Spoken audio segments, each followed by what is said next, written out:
So good evening, everyone. My name is David Shaw. I'm the Senior Vice President of International and Content for the UFC. Just want to start off, I guess, a quick thank you, a warm and hearty thank you to Bob Nicholson, to Kevin Lowe, the rest of the Oilers Entertainment Group. This week was very smooth working with these guys, and as you guys can tell, this is definitely one of the best arenas that we've ever been to. So thank you very much to all of those people for helping us make this event a success. A solid night in Edmonton. Gate was 2.03 million USD, 2.46 million Canadian. The attendance was 16,232 for a sellout here. In terms of the bonuses, fight of the night went to Stevens and Melendez, and performances went to Cejudo and Rafael dos Anjos.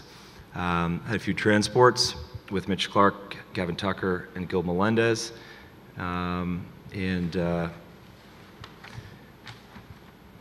it up now, I guess, for questions to the group.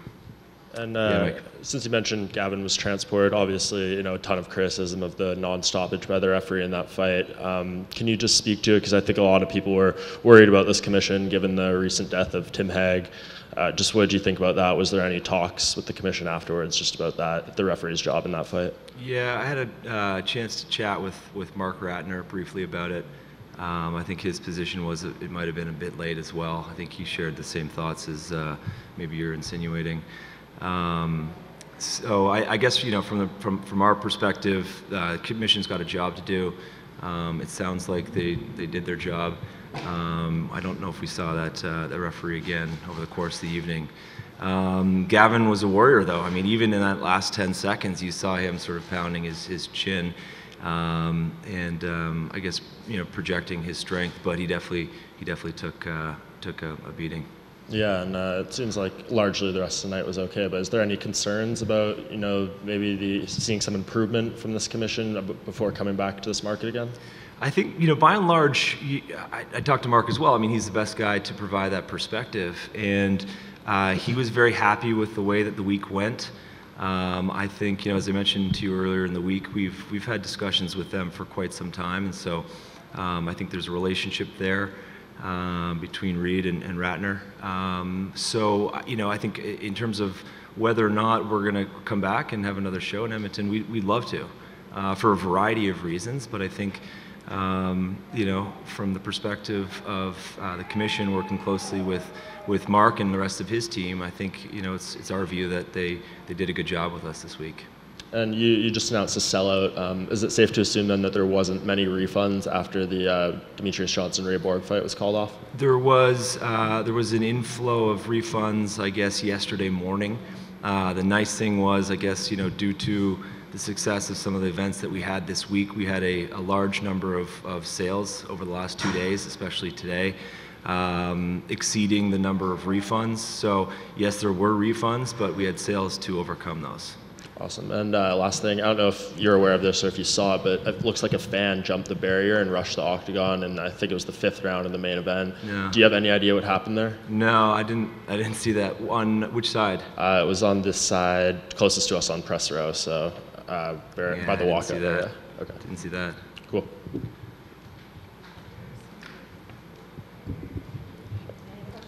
I just had 2 quick ones. I'm just always curious about the refund thought process, and it didn't seem, obviously it was sold out. Do you have a number, is it 50 people, is it 10 people? How many people actually take that offer? I think in this case, I don't know what the total number was. It was under 1,000. I think it was more than 100. It was a few hundred most likely. No one was really concerned. I mean, you're always, a little worried. You don't want there to be a rush on people, getting rid of their tickets, especially in the last 48 hours before a fight. But I think that generally, it's the first time in this market, and this is a very sort of rich, very deep sports city. I mean, look at the celebration of sports that were going on tonight between our event and the Stampeders and the Eskimos. I'm not sure what their ticket number was. But I think overall, the total number of tickets sold in the city tonight was a fairly large figure. So for us, there was no real massive concern, but we were very conscious of whether or not tickets were going to come back in. But thankfully, I think there was enough publicity and enough sort of attraction to the event that people bought tickets on the way through. And also wondering, because it was such a great success for not only the company but the arena and the city, first time, is there a date or a time frame in place for the return? It seems like everyone really enjoyed working together. Yeah. Have there been any talks this week of that? I mean, there's the kind of whimsical would love to be back. Okay. There's no date set in stone. We are in Winnipeg, in Manitoba, in mid-December for an FBC fight. We plan to have 3 events in Canada next year, probably the same formats as this year, a pay-per-view and maybe an FBC and a fight night. Don't know when we're going to come back to Alberta. I think we'd love to. I mean, it's always on the radar. Ever since 149, it's been on the radar for Calgary. Things just haven't aligned properly to get back there. Tom Wright had always had chats with Bob Nicholson about coming here. We've been speaking to him for many months. It made a lot of sense.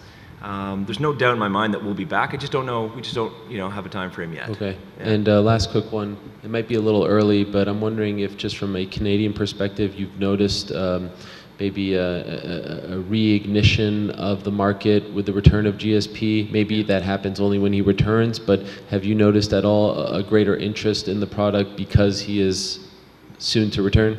Yeah, I mean, we've got, people kind of clamoring for information about, when are the media days going to be and when's he going to fight and what kind of access they can get.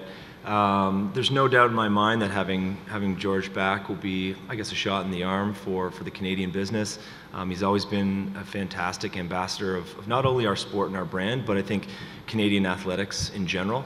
I mean, how many years in a row did he win that Rogers Sportsnet of the Year, Athlete of the Year award? So for us, we're excited. It's very nice. We went through the process with the Mayweather-McGregor fight and speaking to all our pay-per-view partners, and while they were exceptionally excited for the Mayweather-McGregor event, they always wanted to talk about George. So there's no doubt that everyone's looking forward to that. Hopefully it's sort of, the kind of catalytic event that brings, our fans together. That type of event that helps, MMA gyms flourish, people get more interested in the sport.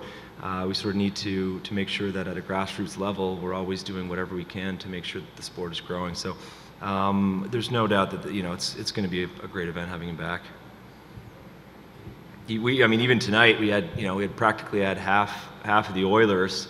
We had the first 3 lines of the Oilers in Dana's section. And those guys, I mean, I must have been asked 2 or 3 times about that fight, so they're looking forward to that as well. Yes, sir. I guess in terms of balancing the demand for UFC in Western Canada, I guess for you guys, is it a challenge, I guess, figuring out when to go to Vancouver, Edmonton, or Calgary next, specifically in terms of the proximity to each other and the ability and, I imagine, the propensity of fans to travel from one market to the other depending on who gets a show? Yeah, I mean, there's a lot of things that go into the decision, go into the formula of which city we go to at which time and which fighters we have to compete on those cards. We've been lucky to have very strong events in all of the cities that you mentioned. For us, we know that there are a lot of fans that do travel to the events, but we also know that there's a very sort of deep base of MMA fans in all of those regions. So, I don't really know. We don't have a strict formula yet for what city is going to come. We want to make sure we're taking our sport, from Western Canada, from BC all the way to Atlantic Canada and Eastern Canada, and everywhere in between as often as we can. The challenge is we've got 3 events in Canada likely next year, and we just can't be everywhere all the time. So we'll continue to look at markets we haven't been to in a while and make some decisions likely in the next few months.